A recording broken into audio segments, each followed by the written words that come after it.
Representa ni Police Brigadier General Rogelio C. Raimundo Jr., Pro 5 Deputy Regional Director is Police Brigadier General Nasir C. Babagay Jr., Acting Regional Director bilang Guest of Honor and Speaker sa isinagawang closing ceremony ng Basic Internal Security Operations Course BISOC Class 02-013-R5-2025-033 at 034 nito lamang Agosto 11 taong kasalukuyan sa RSTU 5 Annex Barangay Villahermosa, Daraga, Albay. Sa kabuuan, 180 ang nagsipagtapos at tumaan sa puspusang 60-day training program kung saan 19 ang police lieutenants at 161 ang police non-commissioned officers na sinanay ang kakayahan at karunungan para sa mga mahalaga at epektibong internal security operations. Sa kanyang mensahe, ipinarating ni Police Brigadier General Raimundo Jr. ang kanyang paghanga at papuri sa kanilang tiyaga at determinasyon.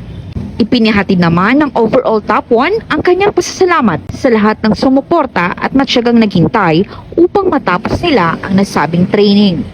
Unang-una po pagpapasalamat sa may kabal, pagbibigay sa amin ng kalakasan ng pangangatawan at alas ng pag-iisip. Pangalawa po ang pagpapasalamat namin sa aming pamilya at mga taong mahal sa buhay na wala sawang nagsusuporta sa amin at patuloy kaming ginagawa. Ang PNP Bicol ay patuloy na bibigyan ng pagkakataon at sisiguraduhin ang abilidad ng bawat kasurug cops ay mahahasa para mas mapaganda ang serbisyo na iaalay sa publiko o komunidad. Mula dito sa Legazpi City, Albay, ako ang inyong PNN correspondent, Patrolwoman Jara de Duterte, alagad ng batas, tagataguyod ng Balitang Pulis.